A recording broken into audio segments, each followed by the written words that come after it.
Normally, we, of course, start the show with our intros and the theme song, but we have not given the podcast power yet to our new co-host, and it's the time to do that. So this is it. We've been teasing this for weeks, and for those of you who were sitting there while we were on our little Christmas break wondering who it was, I would like to take this opportunity to welcome Beefporkribs to the Bat Jar podcast. The honor is all mine.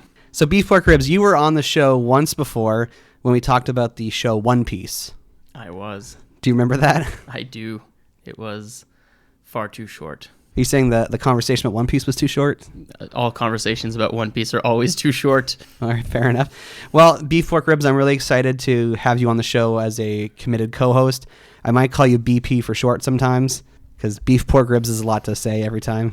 Yeah. People call me AJ too, so you don't say Average Joe every time. We need to get the show on the road, so I have here the Power Sword. It's been very patiently holding up all the power that's been stored up from all the previous hosts, returning it to the Power Sword. So you can see the Power Sword does indeed exist. I'm going to try and...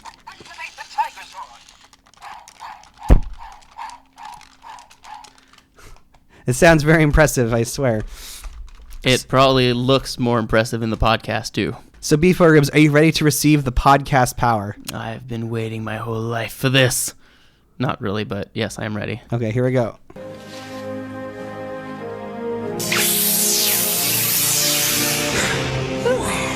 Yeah.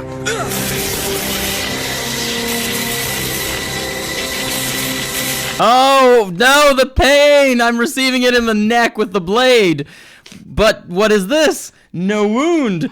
There is an insurgency of power. I used that word again, but yeah, I feel the power. I am now so knowledgeable. All right. Ready to entertain. Okay, on with the show. My name is Average Joe, and I'm a proud geek with expertise in movies, superheroes, and animation. My name is Beefporkribs. I'm a fine repository of esoteric knowledge, which I suppose most people would qualify as geeky. Though I dabble in many fandoms, my main areas of expertise are anime, movies, and Belgian comics, with a strong recent insurgency of D&D. Our mission is to bring nerd and geek culture to the masses by sticking it all under the microscope. Welcome to the Bat Jar Podcast.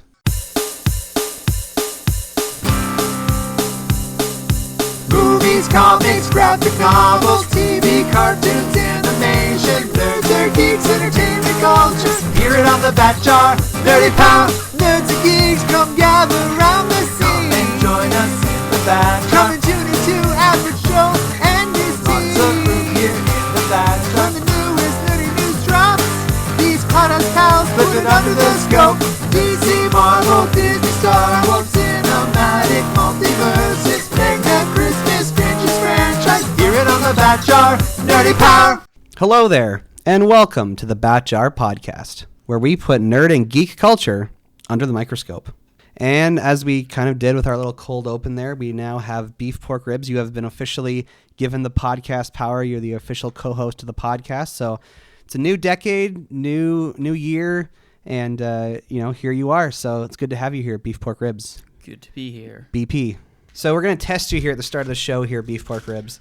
I have here 2 pieces of candy that were left in my stocking, and you get to pick one to eat while we're on the show here today. So I have here a Cadbury Crunchy chocolate bar. Yeah. Or it says it's a candy bar.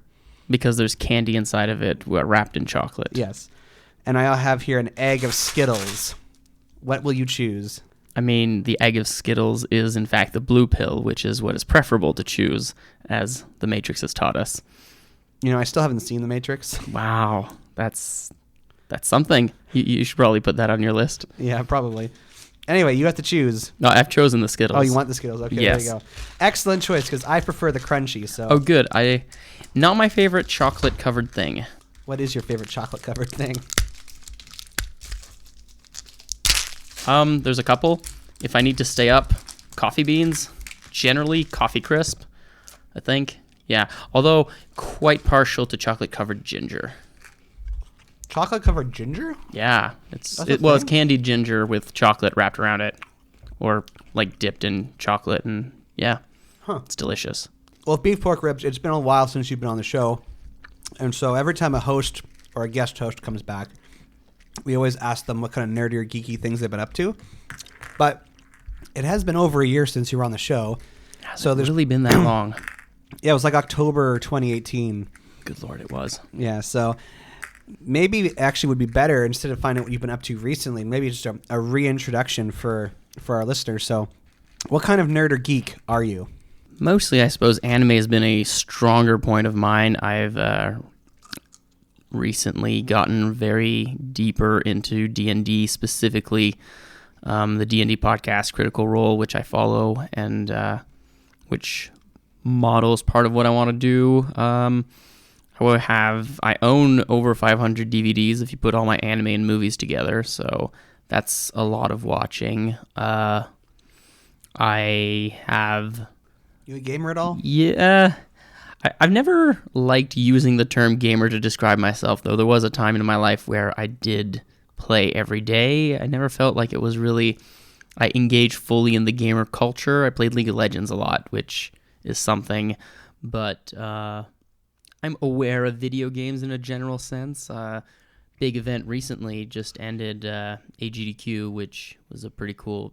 If you don't know about it, it's this 24-hour, week-long stream on Twitch, which is a bunch of speedrunners playing games and getting donations that go to the American Cancer Research Association. They also have it in summer.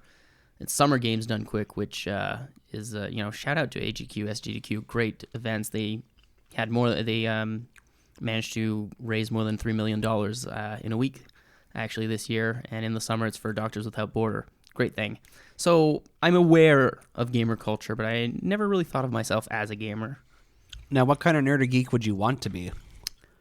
I don't think I like specializing that much. I know I have, and it's a little unfortunate, but at the same time, I like being a generalist, jack of all trade, master of none. It suits me well, I think. That's fair. I would probably declare myself to be a generalist as well in terms of entertainment, nerd, and geek culture. So that good. We balance each other out in terms of our non-specificness.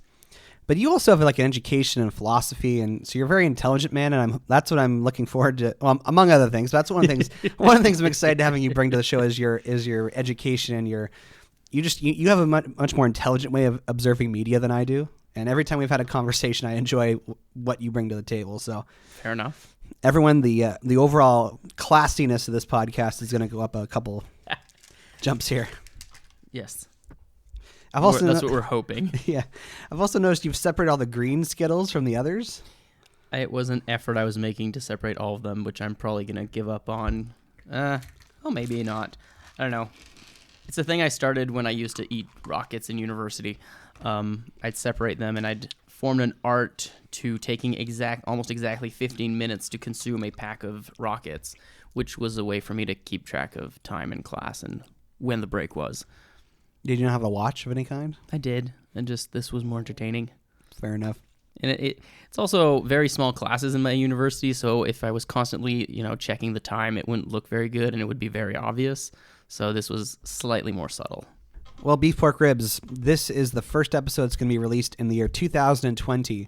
So we are now indeed living in the 20s. And I saw some meme on the internet that basically suggested that in the last 300 years, there was some kind of major disease outbreak in the 20s, in the 17, 18, and 1920s. So I am aware of this meme. Yeah. So, I mean, I'm not one to believe in conspiracy theories. I like to think that medicine's better than it was. I think also, though, it would have been a much more significant meme if it had been the 1920, 1820, 1720 instead of the 20s. Because, I mean, if you look hard enough in an entire decade, something bad's going to happen that you could probably, say, well, every time in the 30s, there was some kind of economic downfall somewhere. So I don't think there's much, credence to that particular meme. It's funny, but when you think about it, if you have a full 10 years to choose something, every decade of, human history has probably had some kind of war, some kind of catastrophe, some kind of outbreak, some kind of unfairness. So you could pretty easily do it for any decade. Fair enough. So for our first episode of the year, we are going to take a look at Movies that are going to be coming out this year. Yeah. That broadly fit into the categories of nerd or geek culture. And some of these movies, admittedly, are just ones that I was like, I want to talk about this one. How broad are we going? Fairly broad. So if people are like, where's this movie or where's that movie? This is not an exhaustive list, people. Yeah, my apologies. So we're going to do this list in chronological order. So basically look at the movies as they are on the release schedule for the year. I may have seen none of the trailers. Yeah, some of these movies there aren't trailers for yet because they come out later in the year. Good. And some of these movies, I was quite shocked to find out that they were happening. So they may not happen. Here Any we go. anime movies on there? Because that might just not happen. I mean, I guess I could have mentioned some of the My Hero Academia movie that's getting a release, or some of these other ones. I meant more like live action Hollywood adaptations of anime like Alita or... No, there's none of those Ghost on in the the release Shell. schedule for this year. Oh, good. They are talking about this Akira movie. Eventually that's going to get made. We're going to patiently await for it and ignore it when it happens because it's going to be terrible. So here we go. We're going to be talking about movies coming out this year in 2020, and there's a lot of movies here, so we obviously won't talk about any one particular film for all that long. The first film that I could find that was of significance coming out is on February 7th, Birds of Prey and the Emancipation of One Fantabulous Harley Quinn. Mm-hmm. Now, this is a pseudo-sequel to Suicide Squad in the sense that it still has Margot Robbie as Harley Quinn, and it's about her after she's broken up with the Joker. Is it still Jared Leto? Jared Leto's not in the movie at all. But it's still implied that he was the Joker? Yes. Okay. That's unfortunate.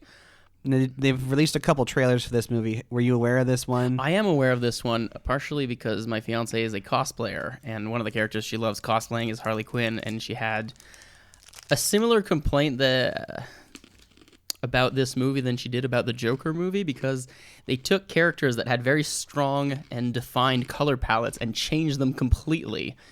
Meaning that, and it was something that she also complained about Suicide Squad. Harley Quinn was a very, black and red with some white. And then suddenly it was white and blue and red. And now I think it's yellow and... There's some pink. Pink? Yeah. So she was complaining a lot about the change of color scheme. So I was kind of aware that it was happening. But other than that, I mean, Margot Robbie was a great Harley Quinn. And Suicide Squad wasn't bad because of...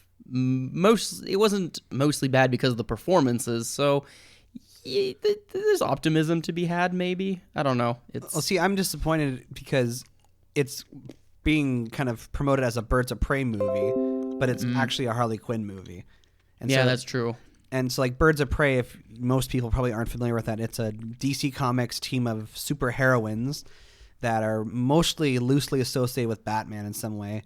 And they got this character Oracle, who used to be Batgirl. Anyway, the point is, it doesn't really matter to know the comics because they have some of the characters in this movie, and they're very loosely associated with how they were in the comics. So now, as we've learned from movies like Joker or even the Dark Knight trilogy, you can make a good movie being very loosely connected to the comic book. So there is still potential for this Birds of Prey movie to be good. It's R-rated, so it will be a little more violent than some of the other films we've seen, so that'll help it stand out. We'll see. I think one of the weaknesses of DC generally was not putting enough faith in their fans, which I think this is another example of. Instead of committing to having a Bird of Prey movie, they're like, well, Harley Quinn was very popular in Suicide Squad, let's stick her in the movie, and hopefully people will watch it. Which I think is, having spoken to some pretty hardcore DC fan, you included, I feel like a lot of them are like disappointed that they're not just doing what they do best and picking characters that already exist that have a strong story and make movies with them. So we'll see. But you're right. There's no reason yet to be, down on that movie. So for each of these movies we talk about, we're either going to say we're going to give it a bat cookie or a bat noogie, as in like a noogie. Yeah. So bat cookie if you're excited to see it, and a bat noogie if you're like, no, I don't want to see this. I think I'm giving that one a bat-noogie. I'm cautiously optimistic about some DC things. That's not one of them. For now, I'm going to give it a bat cookie. It is one of the movies we'll have to watch and talk about because it is a comic book film, which is kind of like, those are like the one kind of movie that come out that we make ourselves talk about on the Bat Jar. And I'm trying to be optimistic. It's not Ewan McGregor, so I usually like him. 1 week later, on Valentine's Day, February 14th, we have the Sonic the Hedgehog movie. Oh, yeah, that's happening. Now, we've talked about this movie. It's made the news because, of course, when the first trailer was released, the CGI... It looked awful. It looked terrible. Let's not kid ourselves. That was just terrible. And in response to the first trailer being released, the studio announced that they were actually going to reanimate Sonic. And then they released a second trailer this past fall where he actually looked a lot better. And I'm sure you've heard this conspiracy theory that they've always had the better version available, and that they released the bad version first just to get good publicity for the film. That's an interesting theory. It doesn't make sense because the film was actually supposed to come out last November, and this kind of crisis, I guess you would call it, led to the movie getting delayed until February. I think it's better to do that than do what Cats did and just be patching the movies when it's out in theaters, which is also a interesting fiasco, which they should have seen at the preview. But anyway, I don't know. I don't like that theory. Either trailer. I've seen both the trailers for Sonic, yes, and I am definitely more excited about that than most other things. I've also seen a lot of people who are like, I think rightfully so, saying that, everybody who complained and who was very vocal online kind of owes it to the movie, because the studio did make the effort to change it so that they would be happier. There should be a pretty strong showing, if you were, I myself wasn't vocal about it. I was like, oh, that's ugly. But people who did complain and who campaigned to have it changed really kind of almost have a responsibility now to go see the movie. Because, they did make changes, and, anybody in animation will tell you that was not easy. And I think, but also, Jim Carrey as Dr. Robotnik is going to be, if not great, at least entertaining. No, it's going to be great. Let's be honest. It's going to be great. It's going to be entertaining. It might not be a great movie, but I'm anticipating great things from it. Sounds like this is getting a bat cookie for you. Oh, definitely. Yeah, it's getting a bat cookie for me too. Coming out on March 6th, we have Pixar's first movie of the year, Onward. I have seen nothing about this. Oh, really? Okay, so this is a fantasy setting where it's modern day and there's technology, but there's also magic, and there's these two brothers.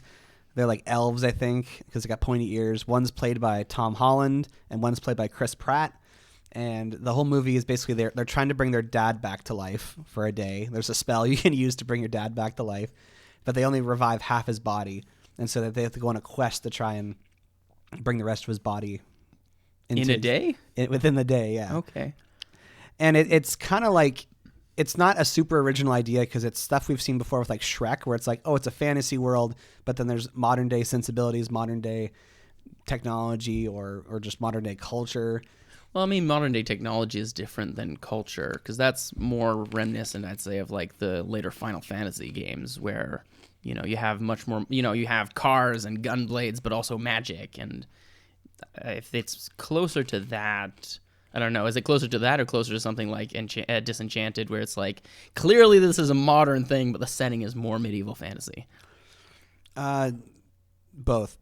Okay. So it is set in modern day, but there's kind of more magical stuff there. Oh, like that terrible movie that Will Smith was in. Right. Yeah, kind of like that. Okay. Sorry.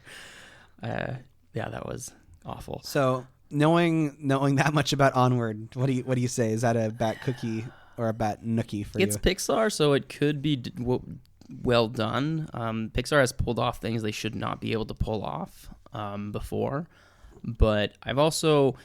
This is maybe something that comes more from the anime background. A lot of people are doing isekais, which is pretending to be in a game, and usually it's a fantasy game, more or less reminiscent of Dungeons and Dragons. And I feel like the market's a little saturated for that, which does have to do with the fact that D&D is seeing a big resurgence in popularity, and other, role-playing and fantasy era things are working more than just, what Lord of the Rings did, in which The Hobbit in part undid.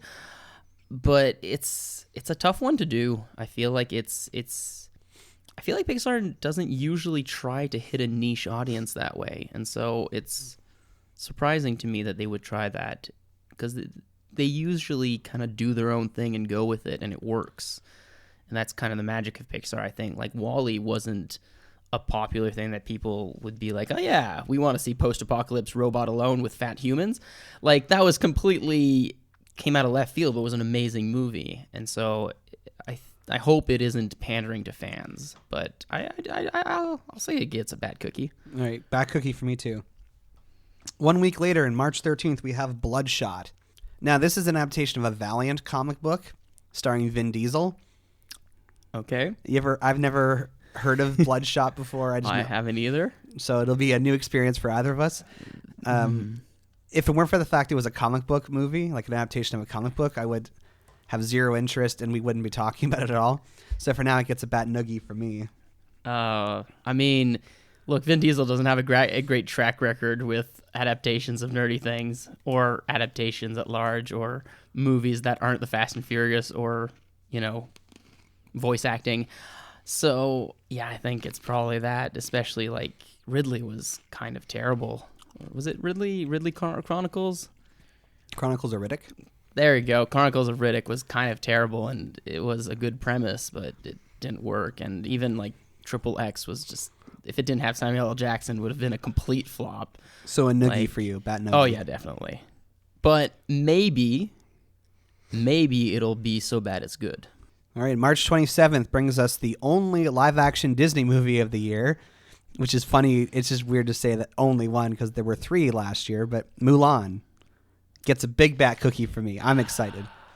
I want to be excited, but I wanted to be excited about like the first live-action adaptation, and then it was kind of trash, and then they didn't get much better. I hear The Lion King was really pretty, but like at some point, why are you making a remake, like a quote-unquote, air quotes, and like live-action remake of an animated movie, but like all the characters are animated but don't emote. It's a very strange, I don't know. They're definitely still making money and going off nostalgia, and Mulan is admittingly a better fit for this kind of a remake. But also, it'll depend a lot on how epic and cinematic they try to do it. I think if have you seen the trailers? They look so amazing. Okay, I have not seen the trailer, and if it is epic and cinematic, there's a good chance it'll do well and better than the other ones. It also is going to depend a lot how they treat the side characters. Well, there's no Mushu, so it's either going to be a lot better or a lot worse. Because there's going to be no music. Like this one won't be a musical. Okay, I can give it a cookie in that case because it'll be interesting. Although, again, like most of the Disney movies of that time, the songs did make a big part of it, and "Be a Man" is like 80% of why I watch Mulan. So like, I know, but this is I think it'll also people complain about Beauty and the Beast and Lion King and Aladdin for being too much like the original movie. So I think this Mulan will be like the movie. It says, okay, we'll do something different. And then if you guys complain about things that aren't from the original, I feel like there is definitely a chance for Disney to do something different and to quote unquote redeem themselves. And I will also say that a lot is going to be riding on the way they write Mulan's character, because that is something that a lot of people, especially in view of like Belle and Rey in Star Wars and Captain Marvel, Disney has not had a good recent track records of writing female characters properly. And if they screwed up with Mulan, they're going to get way more backlash than those other movies, I think, because it's very important. Like, it's fundamental to the movie that she works. Coming out April 3rd, we have The New Mutants. This movie's release date has been changed at least 3 or 4 times. It's been delayed. I don't understand why they're releasing this one. This was a movie that was originally announced when Fox was still operating as a studio on its own. Oh, I remember. Yeah, I remember things being talked about that movie. They actually did release a trailer for it like a year and a half ago. Yeah, I think I've seen the trailer, and but it was... It looks like basically they're taking the X-Men concept and saying, like, what if this was a horror movie or a PG-13-esque horror movie? Like, people, because, some of these mutant powers can be quite terrifying, and if you don't know how to control them, then you could be perceived as a monster. I mean, they are quite often. It is a thing that happens. I mean, you just look at, what's his name? Beast? No, the guy with the guy with the wings. Archangel? Angel? Yeah, Angel/Archangel, and his arc kind of, as botched up as it was in the older movies, he was there, and there was like very much something about him being not only perceived by his literally his family, but also himself as a monster and abnormality. It could thematically, I think it could work.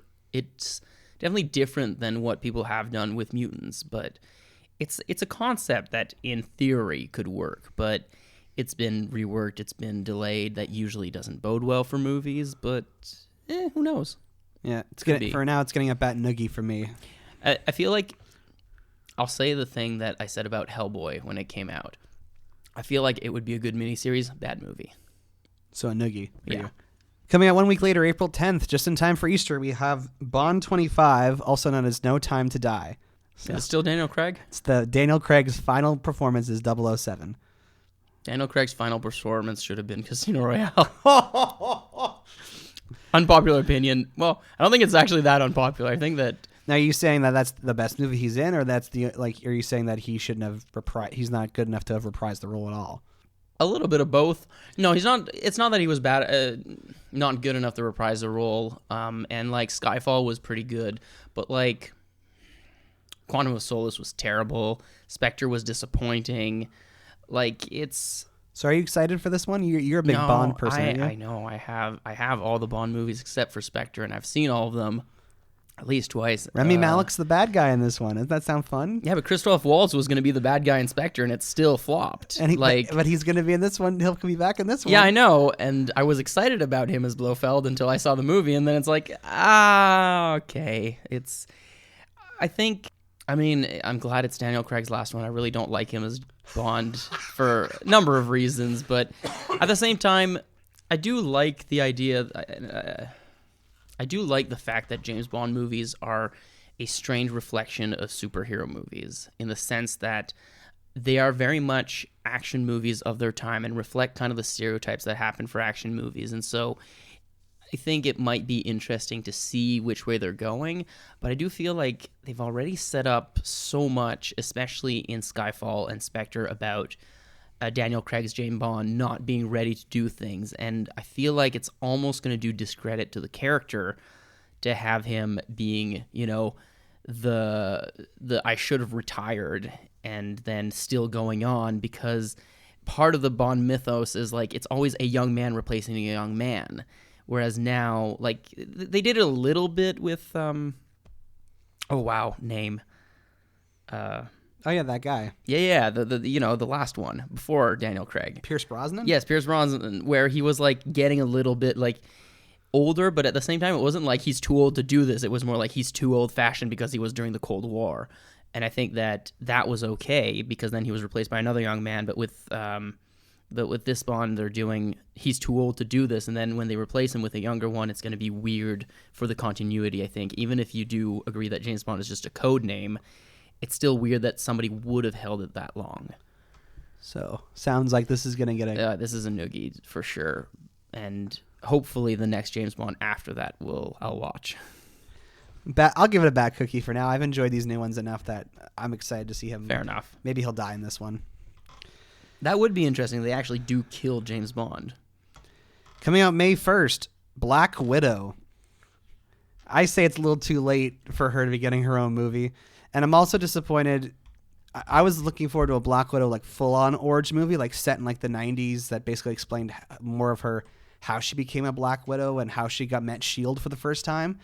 But what they decided to do is have it set after Civil War, where she's on the run from the government and she's, for whatever reason, apart from Captain America and Falcon and off going back. She still goes back to Russia in this movie. It just feels like the wrong. If I was the one making the movie, I would have set it earlier in her history than what we're gonna get. Yeah, I mean, you also have to take into consideration that these actors are not getting younger, and look at what happened when Orlando Bloom came back as Legolas in The Hobbit, and everyone was like, he is clearly much older than he was, 80 years in the future. But it doesn't look like they're using de-aging technology much on Scarlett Johansson, which is kind of probably wouldn't turn out well because she's not like old looking, just older than, too old to pass for a teenager now, but not old enough that like just de-aging would work kind of thing. because de-aging is more like going from older adult to younger adult, and an origin story would necessarily have to have her as a child. Then you'd have to like look for somebody who looked like her as a child or teenager, which, you know, Scarlett Johansson has very specific look. It'd be a little bit harder. So I feel like it was maybe a necessary decision, Now, especially if you wanted to keep her in the movie. Having an origin with a completely different actress playing her and kind of have the whole thing, I think would have been good. But I think you're right that it's kind of too late. No, I'm still excited. I'm just like not as excited. Like this will still get a bat cookie for me, but like more like one of those thin stations, like little cookies, as opposed to a big old bat cookie. Yeah, I don't know. I've hit Marvel fatigue a while ago, and it was precipitated by Age of Ultron, because Ultron is one of my favorite bad guys, and that was a terrible movie. And I've seen a couple here and there since then, but I don't think Black Widow excites me enough as a character, both generally and specifically in what she is in the MCU to go see a movie. So I'm going to say noogie for that. All right, May 15th, we have Scoob, this animated Scooby-Doo movie that's coming out. The main thing I've seen about that was a meme where people were saying to forget Baby Yoda and check out Baby Scooby-Doo, which I find weird because it's basically just Scrappy-Doo. Yeah, that's a good point. So I'm more or less excited for this. I've loved a lot of Scooby-Doo stuff, especially the parts where he meets Batman. Have you seen the trailer at least with Zac Efron as Fred? And I do not know that. No, I've seen pictures and screenshots, but not the actual trailer. Okay, well, for now, we'll just say it's a bat cookie for me. And what is it for you? I'm gonna say it's a bat cookie, but like, again, thin wafer, because I love Scooby-Doo. I've loved almost every animated iteration, but every live action has been kind of terrible in different ways and for different reasons. And so I just always felt that it was weird to have a more epic version of it, because it is such... The shows, like the movies that they did, the animated movies that they did make, did a good job of basically stretching out an episode over a movie. But I find that the movies were trying to do something else and try to make it more epic. And that's kind of the problem with it. It works on an episodal base, but to try to have like long-term character arcs and stuff like that, the characters are all stereotypes. They don't work with evolution as well. So it's, I don't know. I will go see it probably, but I wouldn't go as far as saying excited. May 22nd, Fast and Furious 9. I don't know anything about the movie at this point. I just know that it's Fast and Furious 9. I haven't watched a single Fast and Furious movie in my life, and I'm okay with it. Oh man. I enjoyed the Hobbs and Shaw spinoff they made last year. It was kind of just, you know what you're getting with these movies. I mean, look, it's Jason Statham and The Rock. Obviously, it's going to be a good movie. So, like, but I have no investment in the series. I don't really want to. That's a noogie for me, but just because I really could not care less about that series. All right, bat cookie for me. 1 week later, May 29th, we have the Artemis Fowl movie, which was originally supposed to come out this past August by Disney, but then they pushed the release date up till 2020 to next May. So I remember reading this book as a kid, but I don't remember anything about it now. I do know it's a fantasy book. Did you ever read Artemis Fowl? I grew up French. I didn't read these things. No, I never read it, and I don't know. There's also, I am a lot less excited. I have heard of it. I'm a lot less excited about Disney's live action movies generally than I used to be when I was a kid, and maybe that's just nostalgia. Maybe that's just that I feel like they're trying to bite off more than they can chew. It also has the very, young adult novel vibe to it, and that, in a fantasy setting, okay, but, it's not necessarily going to be bad, but it's not necessarily going to be good either. I don't think I'm excited about it. Bat noogies all around. Yeah. June 5th, Wonder Woman in 1984. I'm so excited. I have seen the trailer. I had some fairly prominent issues with the first Wonder Woman movie. I mean, it was better than, Dawn of Justice or Justice League or Batman v Superman, and which is also Dawn of Justice. Yeah, that's what. Okay, and I still think it was worse than Aquaman personally. So, I mean, that's about where I grade it. It looks fun, and I probably would give it a bat cookie because it does look fun, and there's generally good performances in the Wonder Woman movie. but I don't think it's going to be good. What? Oh man, it's gonna be the biggest movie of the year. Hopefully. I mean, so far it seems to be one of the so far based on what we've talked about. Actually, that's true. Has Based on potential. most of what we said, it'd be between that and Mulan again, depending on how Mulan does. June 19th, Pixar's second film of the year, Soul. You probably, if you haven't seen the trailer for Onward, you probably haven't seen the trailer for this one. This trailer is less like it's shorter and doesn't tell you as much, but it seems as though a jazz musician, basically his soul like falls out of his body, and it's like this little cute little animated thing, and he's going around. It seems to be about music and finding your soul and all this kind of stuff. Does it seem Oscar baity? Yeah, a little bit. Jamie Foxx is the main guy. If Jamie Foxx is in it, it's an Oscar bait. But okay, that's a big generalization. No, I think that sounds more like a Pixar movie to me than the other one did. Bat Cookie? Bat Cookie. All right, June 26th, we have Top Gun Maverick. So this barely fits into our conversation. It's I would say it's a franchise, and it's another example of a... Is it, though? Is it a franchise if it's a remake of the original? No, it's a sequel. Because it's still Tom Cruise as Maverick. So this joins the leagues of movies like Tron Legacy and Blade Runner 2049. One of those was good. Where a sequel to a movie from the 80s, or even early, both from the 80s, comes back many, many years later with a sequel. Tron was 70s. Whoever's listening to this, look up if Tron came out in the 70s or the 80s. Yeah, but either way, yeah, it's... I only saw Top Gun for the first time like 5 years ago. I have not seen Top Gun, but... Really? I've seen most of the movie in different clips, but I've never watched it from beginning to end. And if they don't have the Highway to the Danger Zone in there, I will be very disappointed. Yes and no. If they have it in there just for the hell of having it in there, then I don't know how I would feel about it. But it plays like 5 different times in the original. You can't not have it at least. No, once. I guess so. But it's, I don't know. It's like, remember when everybody was really excited about Expendables, and it was great, and then they made a second one and it wasn't as good, and then they made a third one and it was trash? I feel like that's kind of a thing that's happening with all these, the new Terminator movie was just... Anyway, we're really getting out. Yeah. So does this get a Bat Cookie for you? Oh, no. This is a bat-noogie for sure. Oh, man. I will give it a Bat Cookie. July 3rd, we have Free Guy. Now, have you seen the trailer for this movie? It stars Ryan Reynolds, basically as a non-player character. Oh, yes. I have seen that. I would say I'm excited about it. The way that I was excited about The Hitman's Bodyguard. I don't expect it to be a masterpiece by any stretch of the imagination, but I expect it to be a good performance by a good actor with a funny concept. Yeah. And make it work. I think this is probably the better way to go about making video game movies, is instead of trying to actually adapt an existing video game as a film, it's like, let's make a movie about video game tropes and things we understand. So this is...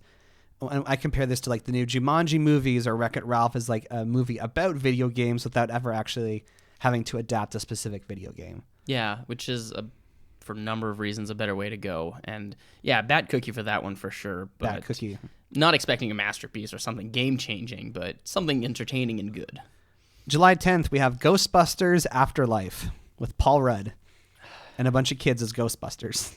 Directed by the son of the original Ghostbusters director, Jason Reitman, instead of his father, Ivan Reitman. There are very few, family franchises in movie making that have worked. I mean, I can only think of one off the top of my head, which would be the Broccolinis for James Bond, because Albert Broccolini was the director of the first, I think 20 or some, and his daughter took over. You think you mean producer? Producer, yeah, sorry. Yeah. Around the Pierce Brosnan era, and that has more or less carried over, but... Well, I'm not saying it's going to be bad just because of that. I'm just saying it's kind of a weird thing to hang on to. So from what I understand, from what I've read about this film, it's actually meant to be set in the same universe as the original 2 Ghostbusters movies. And so it's just many years later. Whereas the 2016 Ghostbusters movie was meant to essentially a remake, pretending as if the original films never happened. This will actually continue the torch. And even if none of the original cast show up, I'm actually okay with that. There was a cartoon in the 90s, an animated series. Yeah. Called Extreme Ghostbusters, which was about a bunch of college students who were trained by Egon to be the next generation of Ghostbusters. So I'm much more in favor of continuing the story as a spin-off than just remaking it. So this one gets a Bat Cookie. I think so. Probably a Bat Cookie too for me, although there is something to be said about the difference between I don't know. There are certain movies that were very much of their time. And I've always thought Ghostbusters is very much one of those. It was, those actors were all funny. They all worked well together. They all did one very funny movie, one pretty good sequel. But, like, I don't feel like there's a need to repeat it. Like, that was my biggest problem with the remake of the original Ghostbusters. Like, the one with all the women was not like, oh my gosh, it's women Ghostbusters, that's terrible. But it was more like, is there a need to redo Ghostbusters? We've got it. It's okay. But expanded universe could be interesting, and if they go kind of the same route where it's like a comedy and it works with like if it's a good comedy with strong character and some development, then yeah, it'll be good. But I don't know. I still think it's unnecessary. So does unnecessary equal a bat-noogie? No, it's still a cookie. It could be good. Paul Rudd can carry a movie. July 24th, Disney's Jungle Cruise. The latest in their... Is this like Pirates of the Caribbean where they picked a ride and decided to make a movie out of it? Yeah, I mean... It worked once! No, we did a whole episode on all the Disney movies based on attractions, and some of them are good, and yeah, most of them are bad. Tomorrowland was bad. So, have you seen the trailer for this? It's got The Rock and Emily Blunt. I have not, no. Yeah, Emily Blunt and The Rock are the stars, and it looks like it could be fun. It's getting a back cookie for me. I'm going to give it a back noogie. Like, Pirates of the Caribbean was exceptional because it wasn't pandering to the ride. It was loosely based on it, and I feel like the problem with a lot of the other things about attractions is that they were pandering to the attraction rather than saying this is a cool concept for a movie, and it also has some backing in Disney lore. So big ol' noogie for you. Oh, yeah. Okay, July 31st, we have Morbius. So this is a movie about Morbius the Living Vampire starring Jared Leto as Morbius. Because Sony, even though they have their relationship with Disney and Marvel Studios, they're still trying to produce as many Spider-Man adjacent movies as possible. So there is a movie coming out next July starring Jared Leto as Morbius the Living Vampire. Are you excited for this? Not even remotely, but it could be very funny. I don't think it's meant to be funny. Oh no, I'm definitely sure it's not, but it could still happen. Yeah, I'm not looking forward to this. It's a comic book movie, so we'll have to look at it, but it's a bat noogie for now. Oh yeah, it's a noogie, but maybe when I see the trailers, it might give me the vibes of so bad it's good. Because I don't know, Jared Leto has done good things, but not a lot recently, and I've never found him to be able to carry something. You know what I mean? Like, he's done a lot of very good supporting performances in movies, but as an actor, carrying his own thing and making it about him doesn't seem to work out for him too much. August 21st brings us Bill and Ted Face the Music. I am excited about that. So I've never seen either Bill or Ted movie, but I find it interesting that, again, you should. A franchise from the 80s is coming back into this new decade, so I don't know how to feel. But with the original actors. That's true. Which is a big change. I mean, and I think also it has the added advantage over something like Dumb and Dumber, where like the second one was considered to not be as good as the first one, and then they're trying to reboot it. Whereas Bill and Ted, both of them did well. The first one, I recall, did better, but it's still... I think it's also going to be riding on Keanu Reeves' personality and popularity, which is really high, in the wake of John Wick, but also of, that video game he presented at E3. And showing up in that Netflix movie, Always Be My Maybe, and being in Toy Story 4. Exactly. Like, it's the Keanu Reeves hype train is still going, and I think he deserves it. And also, I have seen like interviews and kind of like material hyping up to this, and it does seem like this is something the actors wanted to do as well. It's not just the studios like, let's grab some cash from nostalgia. It's like, no, this is what we wanted to do. Bill and Ted are great characters. We're going to revisit them. It's going to be excellent. So bat cookie for you? Excellent bat cookie. And I guess your enthusiasm is enough to make me tide it over to getting a cookie. Oh, yeah. September 18th, we have The King's Man. Now, is that like a prequel to Kingsman? This is a prequel to Kingsman during World War I, about the first operative of the Kingsman organization. I think this is a dumb idea. If anything, they should go forward with the Kingsman story and not do a prequel. This is like, I feel like this concept is like on level with Pennyworth. Yeah, basically. For the stupidity and almost being exactly the same thing as well. Like, So people who don't know, they actually made a 10-episode TV series about Alfred Pennyworth, Batman's butler, but when he was young and when he was a spy. in World War II or World War I can't remember where they said I it. didn't watch it, so I Okay. couldn't tell you. It seemed unnecessary and dumb, and also, like, there are some people whose backstory I would like to know, and I think it was always hinted in some way that, in his younger days, Pennyworth, Alfred might have been in the Secret Service, but, like, it was never important, Yeah. It was just, he is the butler to the Batman family, and I think it's the same thing with the Kingsman. It's like, where did it all start? And it's like, well, who cares? Like, nobody wants to see... Bat-noogies. Yeah, bat-noogies. Nobody wants to see the original James Bond. No, it started with Sean Connery. Sure, let's go with it. On October 2nd, we have Venom 2 with Woody Harrelson as Carnage, directed by Andy Serkis. I mean, when you said Venom 2, I was like, ooh. But when you said Woody Harrelson as Carnage and directed by Andy Serkis, that suddenly made it more appealing.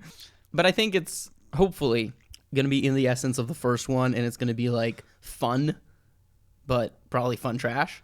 Yeah, fun. So like for that, Like, it gets like a small cookie. I get a small cookie for it. I feel like it can work out well, and Andy Serkis is great. So, and so is Woody Harrelson. So it could end up being decent. Yeah, it's just missed opportunity for me because I'm such a huge Spider-Man fan, and what makes Venom and Carnage great is they help Spider-Man feel a lot of good guilt. And Yeah, that's true.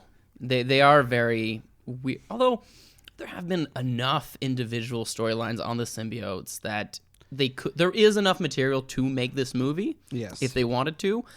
I don't think they're going to pick it out and pick out the good material, but it could. It could happen. October 23rd, speaking of Venom, we have the Snake Eyes movie. Okay. So this is a G.I. Joe spinoff about that's Snake Eyes. Oh, okay. Yes. Because the G.I. Joe movies did so well. Hey, listen, I enjoyed Retaliation for what it's worth. The other one was Channing Tatum? He was in both of them, but this is the one that was more so about The Rock, about his brick lock. Not the one that ends with icebergs falling. No. Okay. Yeah, I did not watch that one. I just remember the first one being terrible and laughing so hard at that scene. Why are they trying? Snake Eyes is amazing. He's a ninja. Snake Eyes is amazing, but none of these movies have worked so far. Well, it's been 6 years, I think, 6 or 7 years since the last G.I. Joe movie. So yeah, but other than Transformers, like the Ninja Turtle movie did not do very well. Neither they made two, right? So, I can't even remember. Yes, and like the Transformers worked-ish. Mostly because Michael Bay was doing Michael Bay things when Michael Bay was popular, but I don't think if he did it again, it would work out. So, like... I don't think it's the same people, though. No, I know, but it's, Hasbro... Right. Hasbro game made into a cartoon made into a TV show. It's like 3 levels of adaptation that are I'm unnecessary. excited. Snake Eyes gets a bat cookie for No. Who's playing Snake Eyes? I don't know if it's still Ray Park or not, but hopefully it is. Although maybe he's getting too old. But yeah, that's the thing. If it's an origin story, or is this a spin-off? I don't know. Because if it's an origin spinny, then they need somebody else. Right. And then it might work, but I don't think so. All right, November 6th, we have Marvel Studios' The Eternals. So I'm sure you've heard this movie is being made. I had not. Oh, it was announced at Comic-Con this year, so it's... Oh, okay. Are you familiar with the comic book concept of The Eternals?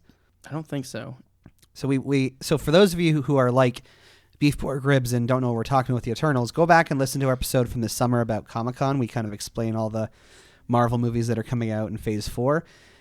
What the Eternals are in the comic books are that they are the children of the Celestials, who are like these beings that have been around since the beginning of the universe. And they're called the Eternals because, as far as I understand, they don't die. They live forever. And so they're commissioned at their creation to essentially watch over the human race. And so this cast of characters, I don't know anything about the comic book. I'd never heard of it before they announced the movie. And I'm like Guardians of the Galaxy, I'm kind of choose to not get too... Is it going to cross over with Guardians? Because, I mean... Eventually it Peter will. is technically one of them. Yes. Yeah, well, he's half Celestial in the movies. But Angelina Jolie, Kumail Nanjiani, Brian Tyree Johnson, Gemma Chan. There's a deaf actress playing a deaf character in this movie. So this movie's being praised for its representation because you have men, women, African Americans, Kunan Playing a Nanjiani. bunch of aliens. But you know what I mean, like I do know what you mean. But there's a picture now online of Kunan Nanjiani like jacked for the movie. He's like super in shape because that's what Marvel actors do. They get ripped. So this is certainly this is the first real wild card movie of Marvel's Phase 4, and it's the first time really since Guardians of the Galaxy that they're really pulling out of the obscure Marvel characters to make a movie. Who's directing it? It's some lady director I'm not familiar with. Okay. Let's give it a cookie to see. I think Guardians was a pleasant surprise, and although what I liked about Guardians of the Galaxy, and I think which made it work, was that it was almost completely disconnected. And I think this will had be it too. flopped, they could have just never seen those characters again. Actually, other than Nebula, and even there, she wasn't necessary for Thanos, and Gamora, they could have written around her. Yeah. So we're hesitantly giving it back cookies for now because we don't know enough. November 13th, and I couldn't believe it when I saw this. Clifford the Big Red Dog. Who's making that? I didn't look it up. I just saw that it was on the release schedule, and I was like, I can't believe that they're going to try and make I'm assuming, live-action movie about Clifford the Big Red Dog. This is a terrible idea. I am predicting a Garfield. Yeah, so bat-noogie for me. Yeah, definitely. But 1 week later, we have Godzilla vs. Kong, November 20th. The fight of the century, folks, and it's So I saw Godzilla King of Beasts without sound on an airplane. Sounds awful. Yeah, but I don't know that I lost much of the movie, to be honest. I wasn't super impressed by the Godzilla movies. Look, I haven't been impressed with any of Godzilla movies made outside of Japan. And even the ones made in Japan aren't all great either. I've seen the original. I think it was great. I think the effects were amazing for what they had to work with, and some of them still hold up.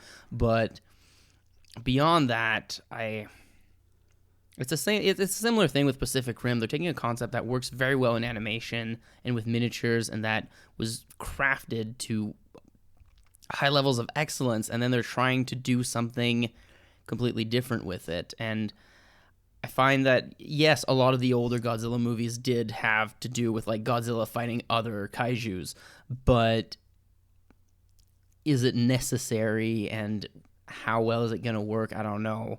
I also didn't watch Kong Island, was it? Kong Skull Island. Kong Skull Island. I didn't watch Kong Skull Island. It didn't look super exciting, and it was a setup to this. So I really don't know. This is like the Avengers of the Kong Godzilla universe. Or it's like the Alien versus Predator. True. Which I am expecting it to resemble a lot more, so I'm going with a bat-noogie, but bat cookie could for me. Be okay. For now. I don't know. I believe it's going to be more AVP than Avengers. On November 25th, sliding in there for that November Thanksgiving release date, we have Raya and the Last Dragon. So this is the next Disney original animated movie. All the Disney movies that have come out in the last couple of years have been sequels. They haven't made an original movie since Moana, which I think is the best Disney movie.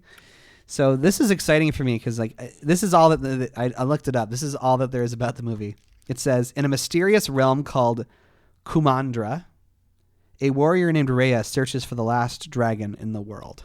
So not a lot of information. And it says that Raya is a fearless and passionate warrior with a winning charm. And that there's another character named... I'm trying really hard to not translate that to Mary Sue, but keep going. And then there's another character named Sisu, who is a water dragon who can transform into a human. So you ever watched American Dragon? Jake Long? Yeah. Yeah, that's what it sounds like. I mean, not necessarily in a bad way, because I mean that show had some pretty decent chunks to it, but also, well, that's a weird one. I can't say. It's produced by the same guy who produced Moana, so that's got it's. But does it have Alan Tudyk as a chicken? He's been in every Disney movie doing something. That's true. So it I'm could sure still be. He'll probably he good. could be a dragon in this one. But there's only one dragon.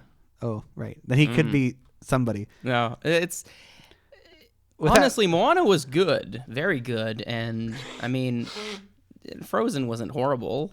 The first one, annoyed me to no end because I was working at a daycare shortly after it released, and I heard Let It Go way too many times. But it was a solid-ish movie, and who knows? It might be. I think it's a good thing that they're trying something else, something new, and hopefully it'll be rewarding. But also, I think like Mulan, it'll depend on how they write their main character a lot. It's getting a big old bat cookie for me. Got Moana's producer there. Yeah, I'm bad cookieing it, but I also may change my opinion as more information comes out.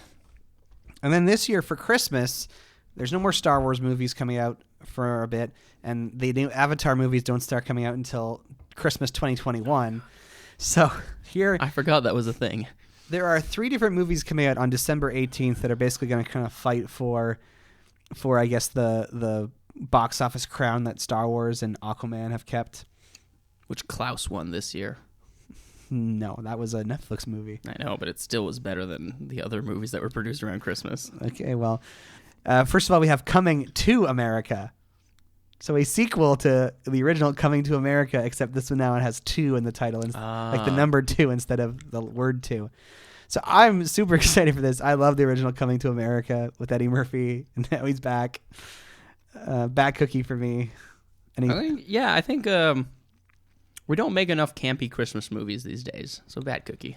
Oh, I don't know if it's going to be a Christmas movie. It's just going to be coming out at Christmas. I still think they need to make more campy Christmas movies, so hopefully it will be. Or, Christmas movie the way Die Hard is a Christmas movie that happens around the Christmas season. Yes, we call that a C-type Christmas movie. Sure. Oh, you have much to learn, Beefporkribs. The remake of Dune comes out the same day. Now, I've never seen Dune, but I've heard people talk about it. I have seen and read Dune. It is not a book that lends itself well to adaptation, which I think actually was proven by the original one, because for those who have read it, they will understand that there is a very large amount of inner monologue and implied dialogue. There's basically like this way that people communicate with each other through like subtle movement of fingers while speaking, which means that while there's a conversation going on, they're also like sign languaging each other in a super subtle way. It's a great way to write a story in which it happens mostly in people's heads and you're not quite sure what's happening. It is very hard to do in a movie form. And I think they're going to hit similar roadblocks to that if they try to adapt it again. Okay, I'm going to try and convince you that it's going to be good. Okay. It's being directed by Denis Villeneuve, who did Arrival and Blade Runner 2049. Mm-hmm. And here's the cast. We got Timothée Chalamet, Rebecca Ferguson, Oscar Isaac. What are they playing, though? Timothy is playing Paul. Okay. Atreides. Atreides. Rebecca Ferguson is Lady Jessica. Oscar Isaac is Duke Leto Atreides. I'm guessing he's related to the first guy. It's his father. Josh Brolin is Gummy Halleck. Gurney Halleck. Thank you. Stellan Skarsgård is Baron Vladimir Harkonnen. Dave Bautista is Glossu Raban. Okay. Oh, okay, yeah. Zendaya is Chani. She would not be anybody else. Jason Momoa is Duncan Idaho. Interesting. That'll work. Javier Bardem is Stilgar. Yep. And then the rest are actors they don't really recognize. Okay. I mean, that's another thing that a lot of flack was given to Dune, and I think this is going to be relevant to this coming out in this day and age, that the only gay character is Baron Harkonnen, who is by far who is a super villainous, irredeemable character, which I don't know how they're going to rewrite it, if they're going to rewrite it, which they're certainly going to rewrite it, let's be honest. So, I mean, it is something that was problematic with the book. It doesn't add or subtract anything from the story. That is a stellar cast, and most of them would work well for the characters. I don't know. I still feel like it is a very challenging book to put into a movie. It's going to be 2 movies.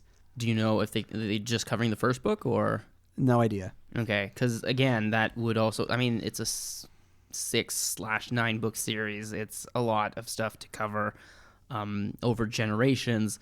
So who knows? Maybe if this one does well, they might continue it, which would be cool.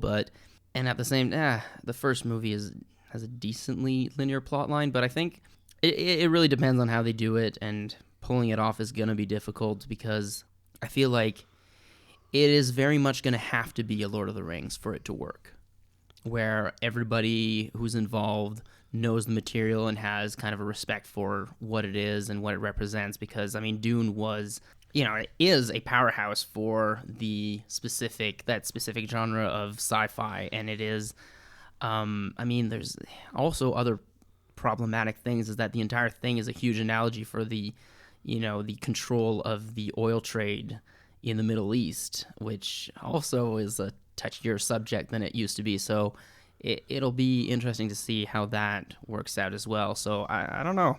I am excited that they're making a Dune movie. I'm giving it a cookie, but I'm not expecting it to be good. Well, I'm not expecting it to be a good adaptation. It could still be a good movie, and it probably will be, which is partially why the cookie goes, but I don't know about adapting Dune. It's been tried before, and it did not work. Well, for not knowing anything about the actual story, I'm excited, so it'll get a back cookie from me. And then the final film coming out on December 18th is Steven Spielberg's remake of West Side Story. So, I mean, I saw this play on Broadway about 10 years ago now. It was probably better than what this is going to be, but... Oh, whoa, what do you got to chirp for Spielberg for? I'm not chirping Spielberg. I'm saying that musicals that are adapted into movies tend to not be as good as the musical themselves. Okay, well, that's fair. No, it's like, I'm not saying it's going to be a bad movie. That is, West Side Story is a great musical. It's exciting that they're remaking it. Romeo and Juliet in New York. Sure, we'll go with that. No, it is. I think that I'm more excited about that one than the other two. Really? Yeah. Even though you had all that stuff to say about Dune. I mean, I really like Dune. I'm a little more indifferent about West Side Story, and that's probably why I'm more excited about a movie, because it's like musical movies have come and gone up and down in popularity, and it also will depend on how they do it. I do believe Spielberg is good enough to do it in a way that works. And I don't know. It'll be interesting to see how they choose to do the singing as well, because, it's if it's a Les Mis situation, then they're probably going to get a lot of flack for it again. But listen, Les Mis was fine except for Russell Crowe. Arguments can be made for and against that. I know. Well, I have friends who are singers and who have gone to semi-professional singers, and they just hated it completely. So I think it really does depend on where your area of expertise lies for it and what you're expecting out of a musical. And I think if it's good performances and a good story, and Romeo and Juliet is not a super original story, but it's there are adaptations that are worth retelling. I mean, like Lion King 2, Simba's Pride. Well, no, like Lion King being a great readaptation of Hamlet. So it doesn't automatically mean it's going to be bad just because it's cliche. And I think cliches work well in musicals, but I'm back cookie for that one. I'm more excited about it than the other ones. Now, of those three, of Coming to America, Dune, and West Side Story, which one do you think will be the big box office giant of Christmas? I think it'll be Dune, just because of the nature of it and the people who were involved with it. And possibly people won't know what it's about. There's also so that could be exciting, but and also in a world where trailers are so very important, I can see a Dune trailer doing a lot better than a Coming to America 2 or Coming to America or West Side Stories. Fair. There's another movie that is coming out this year I forgot to include, but it comes around Christmas as well, as the Emma Stone starring Cruella movie. That's like a prequel about Cruella de Vil. It's live action. I think, look, nobody thought that, not nobody thought, but, Wicked wasn't supposed to do that well, and it turned out to be amazing. But Maleficent was bad. And, admitting, that's why wait, is Emma Stone going to be Cruella? Yeah. See, I would see, Jamie Lee Curtis being Cruella, or something like this somebody is a prequel, right? It's in her origin story. There are villains that don't need an origin story, and Cruella de Vil is definitely, look, at least for Maleficent and Wicked, they were characters who were very underdeveloped, but that had potential. They were in a very open universe, and they were just kind of this, they had this, I guess Cruella also has the kind of she's just pure evil thing going, but I feel like there's less to dig into to her like being pure evil than, you know, a world where magic exists and where prejudices are put on certain people. Like, you know, Wicked did very well with it, and Maleficent did not, but it could have been Wicked. But This one I feel gets like Cruella is just, it's bat-noogie. It's why. So looking at this list of movies for the whole year, there isn't a movie I'm like compared to the last couple of years. There's no movie coming out that I'm like can't wait for, super excited for, which is it's kind of disappointing because I've just gone through several years now of having movies I'm super excited about. But there are movies here I'm excited for. If I had to like pick a most anticipated movie of the year, it would probably be Wonder Woman in 1984. And I'll let you actually look at the list here so that I don't have to make you, recall a most anticipated film from memory, because we have talked about a lot of movies today. Honestly, I think it's Bill and Ted 2. 3. 3, yeah. The new Bill and Ted. I mean, I'm interested in seeing what's going to happen to Dune, but like Bill and Ted is the one. Like, if I had to see one of these movies, knowing what I know, it would either be Bill and Ted or Sonic the Hedgehog. Fair enough. So yeah, I'm more excited about movies coming out in future years. So this is kind of like it is what it is, guys. It's a holdover year essentially. We're in the wake of Endgame and Star Wars ending and all kinds of stuff, and now we're waiting for Game of Thrones ended. Yeah. But we're here. It's a new decade, and we look forward to talking about most of these movies when they come out. And speaking of that, it's time to talk about what we're going to be doing on the podcast for the next little while. Starting today, the day that this podcast goes out, I'm participating in a program called Exodus 90. And part of Exodus 90 is for 90 days, I'm going to be fasting from watching TV and movies. So what does that mean for the Bat Jar podcast? It means we're going to be a little creative with how we go about doing new episodes. So we will still have regular episodes of the podcast. But since we're at the start of a new decade, we're going to take this opportunity to do a little bit of time travel and look back on the last decade that's just gone by. So for the next 10 weeks, we might make special breaks in the schedule for Birds of Prey and Sonic the Hedgehog. But for the next 10 weeks, we're going to be taking time to look at each year of the past decade, looking at what were the top films of the year, what were the most successful TV shows and video games, really just analyzing, putting nerd and geek culture for that specific year under the microscope and seeing, are the things that were really popular in those specific years still really popular? Are they still on TV? Are they still franchises that are making money? I'm looking forward to finding out what was popular at the time and hopefully not passing too much judgment on my former self. Are you just moving TV shows? Well, we can expand that if we think of other things that should be included. Like anime? We could talk about... I mean, the last decade has been very big for anime kind of gaining mainstream in North America, so it might be worth looking into. Oh, yeah, of course.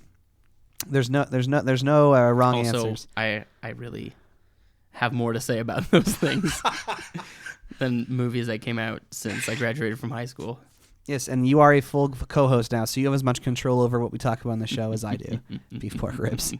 So look forward to that, guys. But it does mean that the poor Bat Jar will be neglected for a while, so we won't be pulling new topics out of him for some time because obviously we're going to be doing this retrospective of the years of the past decade, so it'll be a good while before we actually pull new topics out of him. But that does not mean you guys should stop sending us your mail, because even though we might not talk about it for the next couple months, we do want to get your ideas for future episodes, and we want to hear from you because, once again, we do have no mail. We have no emails, no Facebook messages, no anything. So it's time to remind you guys, you listeners of the podcast, how you can get a hold of us. So Beefporkribs, if you would do the honors. If you want to contact the show with a question or an idea for an episode, you can send us an email to batjarpodcast@gmail.com. Or you can tweet us at The Bat Cookie Jar.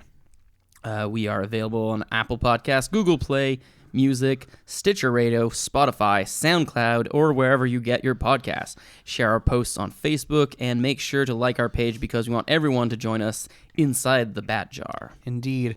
We have a YouTube channel where you can subscribe to our show, and if you like listening to videos of audio podcasts, then we've got you covered there. And if you're paying for that, like that YouTube Music or YouTube Premium, then you can have the app minimized while you listen to it as well. I am not one of those people. And who knows, maybe one day there'll be stream highlights. What's a stream highlight? Never mind, there won't be. Okay. So as we mentioned, for the next several weeks, we will not be going inside the Bat Jar to pull out a topic. But come back to the Bat Jar podcast next week when we talk about nerd and geek culture from the year 2010. And until that time, I'm Average Joe. And I'm Beefporkribs. Catch you on the flip side. And remember, be pretty fry for a pork guy.